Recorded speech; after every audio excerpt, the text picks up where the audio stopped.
writing this under an appreciable mental strain, since by tonight I shall be no more. Okay, first off, welcome everybody. Welcome. I'm playing Dagon, I think. I'll correct that later. And okie during the game, you will encounter interactive elements. That's way too loud in my ear. Some of them will allow you to continue your journey. Others reveal interesting facts about the original short story, its historical background, and the author. Some of the trivia is hidden. In order to find these secrets, focus your eyes and look at the elder sign. Okay. I don't think I can say that one. Okay, we wanna focus on this? Penniless, and at the end of my supply of the drug which alone makes life endurable, I can bear the torture no longer, and shall cast myself from this garret window into the squalid street below. Well, okay then. Do not think from my slavery to morphine that I am a weakling or a degenerate. When you have read these hastily scrawled pages, you may guess, though never fully realize, why it is that I must have forgetfulness or death. Okay.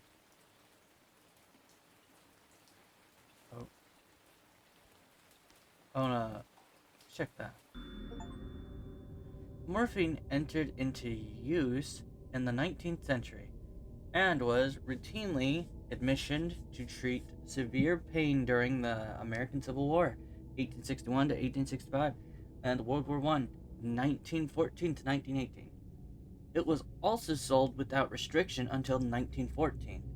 Morphine became more popular after the invention of the hypodermic syringe.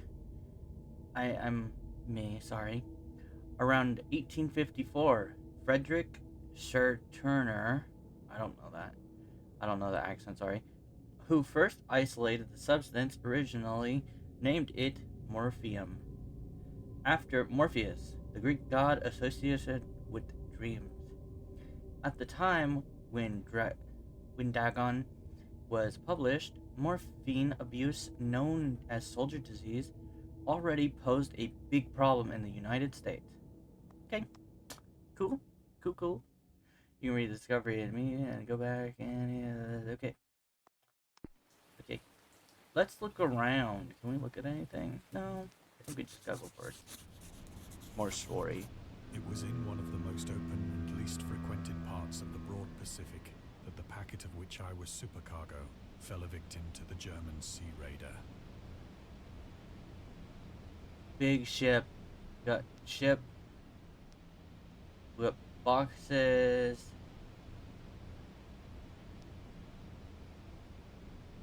We'll check the box. I'm not gonna read these. These are a bit long. And yeah. I don't want to read all these. Sorry. There's a lot. There is a lot. It's not that much, but it's a lot for me, okay? The Great War was then at its very beginning, and the ocean forces of the Hun had not completely sunk to their later degradation. Okay. So that our vessel was made to a legitimate prize, whilst we of her crew were treated with all the fairness and consideration due us as naval prisoners. I don't know why he didn't read that for us. That was a little strange. We got flag. Okay, brutal deadly warriors. I'll just read these. The Huns, brutal deadly warriors. German Emperor Wilhelm, and refusal to take prisoners, breach of the law. Fancy. But I'm sure it's interesting. And if you guys want to pause me, that's fine. Indeed was the discipline of our captors that 5 days after we were taken, I managed to escape alone in a small boat with water and provisions for a good length of time. Okay. We got something there. We got nothing, it seems like.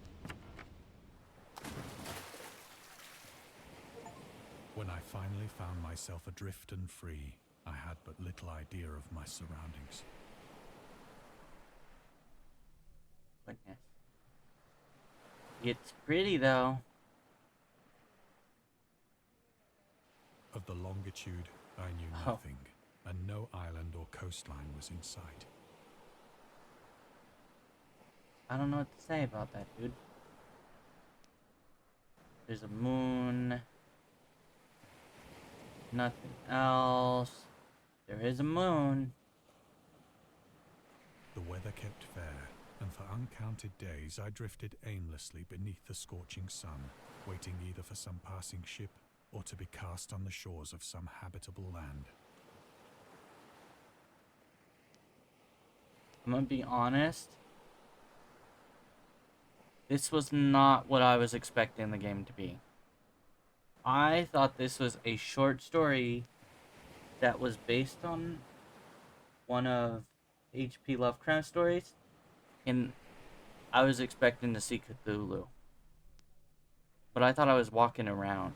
But neither ship nor land appeared, and I began to despair in my solitude upon the heaving vastness of unbroken blue. Okay, Dookie. The change happened whilst I slept. Its details I shall never know, for my slumber, though troubled and dream-infested, was continuous. Watch.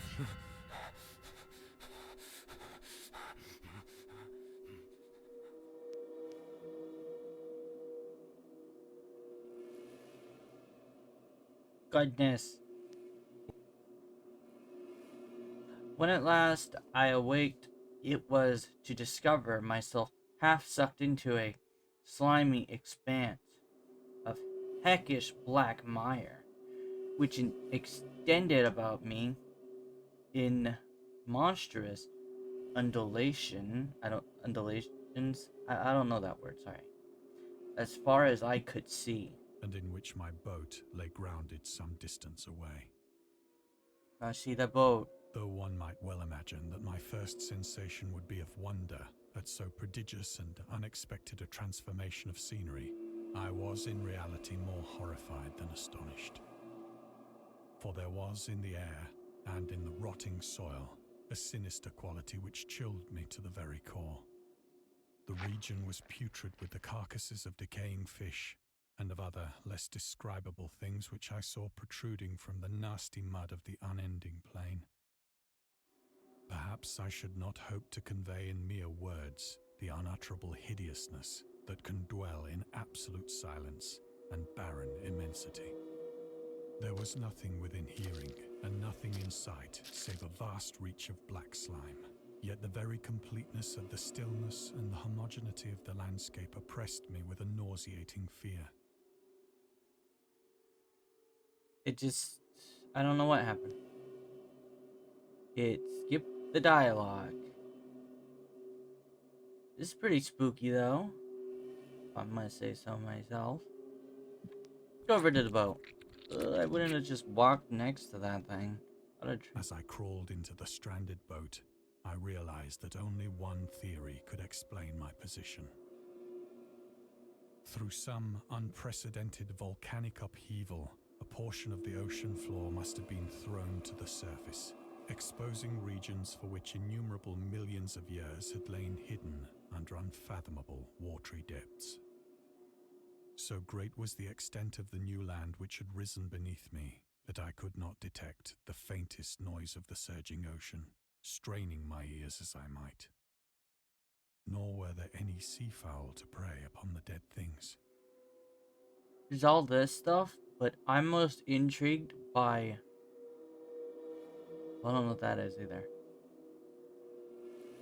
These kind of look like Nautilus. Alright, maybe that's the... I don't know. I don't know what it's called. But that thing over there? What is that disgusting thing? Oh, okay. We're done talking. We got fish. Oh, don't mean we're gonna eat it. Don't eat the fish. For several hours I sat thinking or brooding in the boat, which lay upon its side and afforded a slight shade as the sun moved across the heavens. As the day progressed, the ground lost some of its stickiness and seemed likely to dry sufficiently for traveling purposes in a short time. Okay. That night I slept but little, and the next day I made for myself a pack containing food and water, preparatory to an overland journey in search of the vanished sea and possible rescue. Oh yeah, we were on a boat. That's what's going on.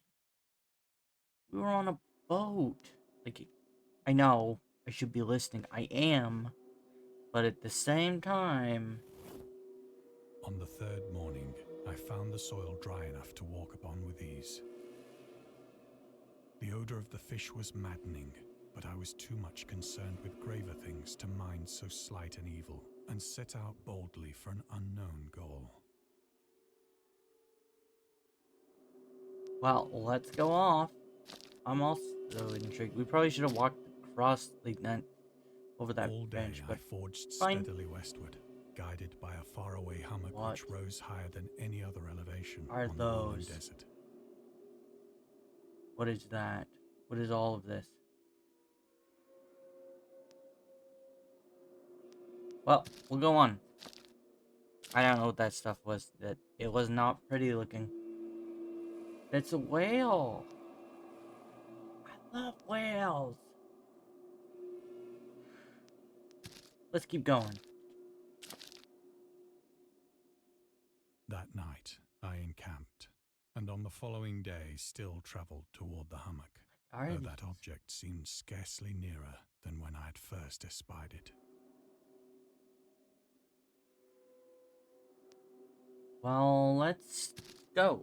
Let's go check it out.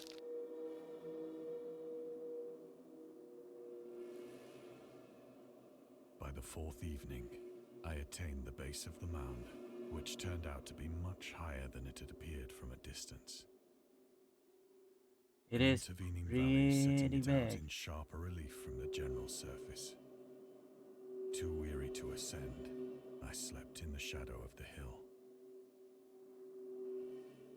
I know not why my dreams were so wild that night, but ere the waning and I was awake in a cold perspiration. Did he just skip what he was saying? Determined to sleep no more. Dude, I'm listening Such to his visions story. as I had experienced were too much for me to endure again. Okay. Without the glare of the Just parching skip it sun, again. my journey would have cost me less energy. Picking up my pack, I started for the crest of the eminence. Okay. It keeps it's seeming like he's skipping his words. Like, it's not sounding like it because I think he's skipping it at the beginning. So I don't know what's going on there. said that the unbroken monotony of the rolling plain was a source of vague horror to me. But I think my horror was greater when I gained the summit of the mound and looked down the other side into an immeasurable pit or canyon. Okay.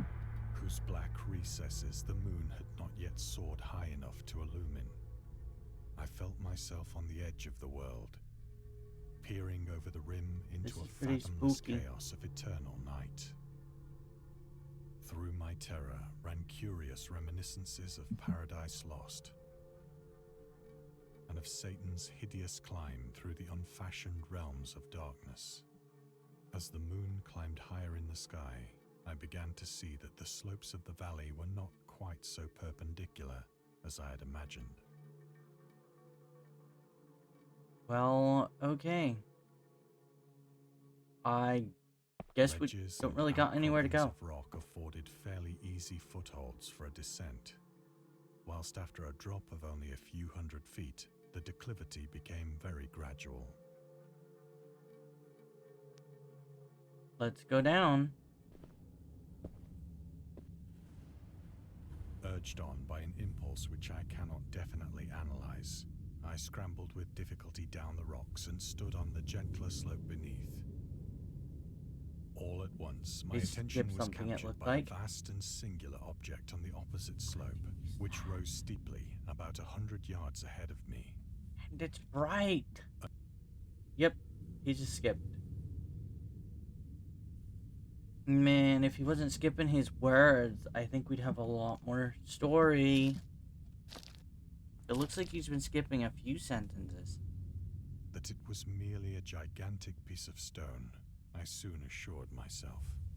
I don't know, dude. That's pretty straight. But I was conscious of a distinct impression that its contour and position were not altogether the work of nature. Agreed. A closer scrutiny filled me with sensations I cannot express. There's not much extra stuff we can look at. For despite its enormous magnitude, and its position in an abyss which had yawned at the bottom of the sea since the world was young, I perceived beyond a doubt that the strange object was a well-shaped monolith, whose massive bulk had known the workmanship and perhaps the worship of living and thinking creatures. Dazed and frightened, yet not without a certain thrill of the scientist's or archaeologist's delight, I examined my surroundings more closely.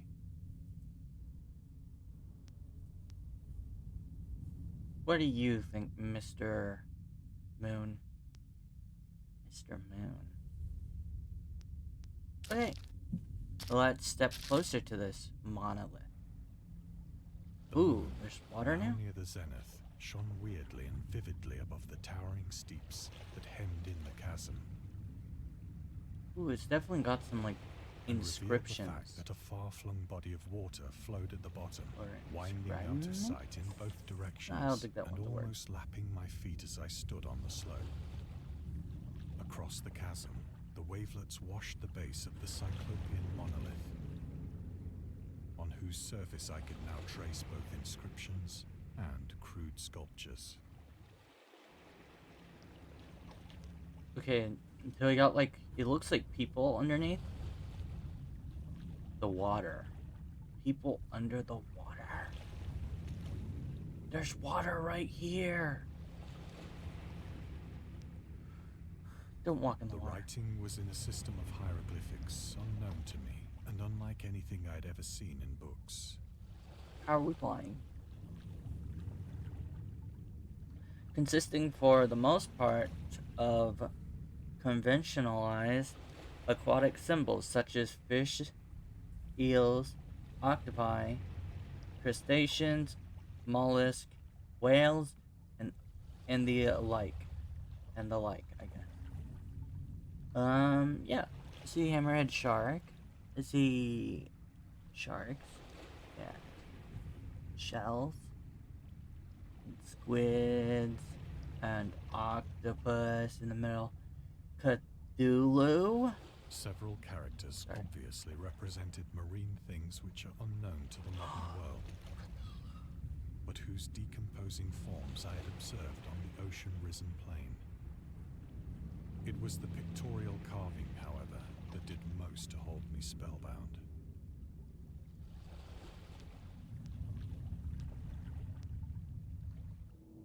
Okay. Dagon contains many themes and storytelling methods that Lovecraft developed in his later work, such as telling the story through carvings at a mountain of madness, the Nameless City, journals and character notes, the Shadow Out of Time, the Haunter of the Dark, islands emerging from the ocean, the Call of Cthulhu, or fictional beings and deities based on real events and mythologies. Migo in the Whisperer in Darkness. It's also considered the origin of popular Cthulhu mythos. Some of Lovecraft's other stories also conclude in a manner similar to Dagon. But let's skip the details in order not to spoil the ending. Okay. Plainly visible across the intervening water, on account of their enormous size, were an array of bas-reliefs whose subjects would have excited the envy of a Doré. Sorry. I think that these things were supposed to depict men, at least a certain sort of men, though the creatures were shown disporting like fishes in the waters of some marine grotto, or paying homage at some monolithic shrine which appeared to be under the waves as well. where we're at. Up for the mere Skip remembrance it. makes me grow faint. Of the faces and forms, I dare not speak in detail, for the mere resemblance. Okay, he said the last part, but I don't think he said that first part. Grotesque beyond the imagination of a Poe or a Bulwer. Okay. They were damnably human in general outline, despite webbed hands and feet, shockingly wide and flabby lips, glassy, bulging eyes, and other features less pleasant to recall. Curiously enough, they seem to have been chiseled badly out of proportion with their scenic background, for one of the creatures was shown in the act of killing a whale, represented as but little larger than himself. I remarked, as I say, their grotesqueness and strange size, but in a moment decided that they were merely the imaginary gods of some primitive fishing or seafaring tribe. Some tribe whose last descendant had perished eras before the first ancestor of the Piltdown or Neanderthal man was born. No, I don't know about that, Chief.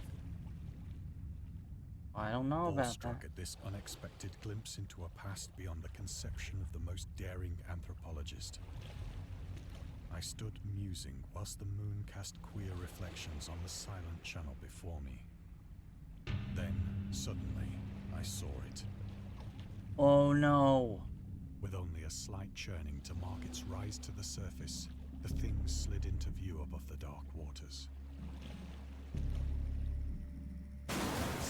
Polyphemus-like and loathsome, it darted like a stupendous monster of nightmares to the monolith, What is that? about which it flung its gigantic scaly arms, the while it bowed its hideous head and gave vent to certain measured sounds.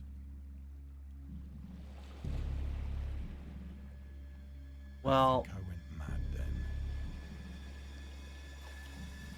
Of my frantic ascent of the slope and cliff, and of my delirious journey back to the stranded boat, I remember little.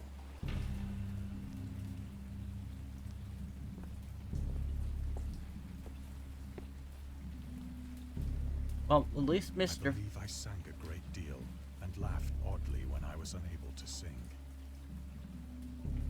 At least Mr. Fish Guy just let us go. I assume this is all madness. Nothing happened. We're still on the I boat. have indistinct recollections of a great storm sometime after I reached the boat. At any rate, I know that I heard pearls of thunder and other tones which nature utters only in her wildest moods. Okay, it's getting kind of hard to hear. Can I pause? No. A lot of the background sound was kind of louder than the guy. When I came out of the shadows, I was in a San Francisco hospital, brought thither by the captain of the American ship which had picked up my boat in mid-ocean. In my delirium, I had said much, but found that my words had been given scant attention. Of any land upheaval in the Pacific, my rescuers knew nothing. It skipped it. It literally skipped the last sentence in the game. You gotta love it. Interesting. Probably shouldn't have read that. It was a little boring. Okay. Well, it ruined our last thing. Oh wait. Is that special? Once I sought out a celebrated ethnologist and amused him with peculiar questions regarding the ancient Philistine legend of Dagon, the fish god. Okay.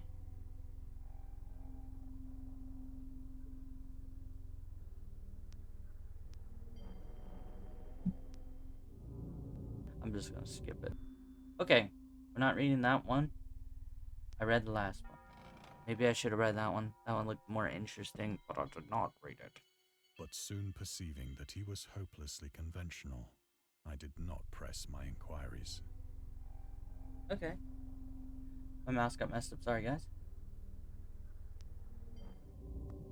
We're looking at it, and we don't care.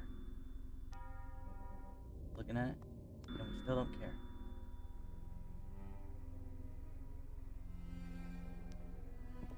Let's go over here.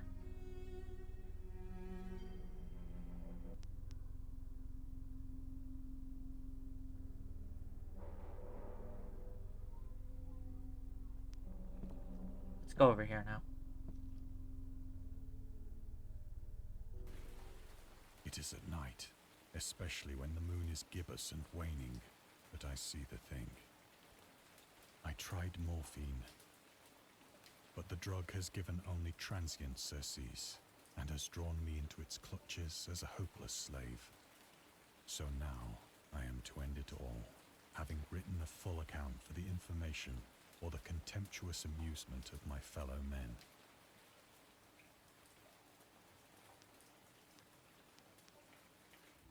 I already know. Okay, that was different. I'm not killing myself again, right? Oh, don't. Often, I ask myself if it could not all have been a pure phantasm. A mere freak of fever, as I lay sun-stricken and raving in the open boat, after my escape from the German man-of-war. This I ask myself, but ever does there come before me a hideously vivid vision in reply.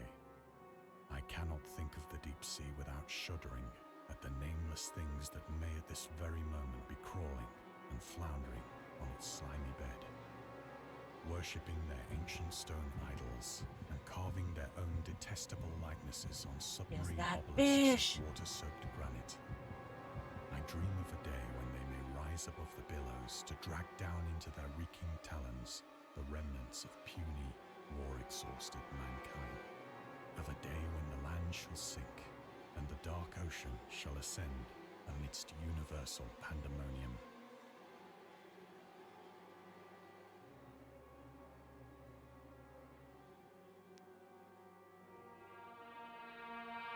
Is that the Statue of Liberty? Sorry. It did kind of look The like end it. is near. I hear a noise at the door, as of some immense slippery body lumbering against it. How dare you call out Wet Man like that? He's just very wet.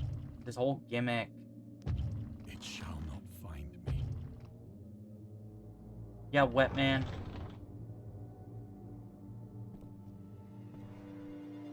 Oh no. God, that hand!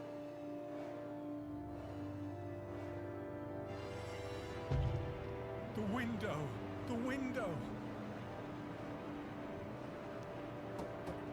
Let's jump out of that window. What? Okay. We're dead. Is morphine hallucinogenic? Because if it's hallucinogenic, maybe that's what happened? Right? Maybe? I don't know. Anyways, that was interesting. I hope you all enjoyed. And I'll see y'all later. Goodbye.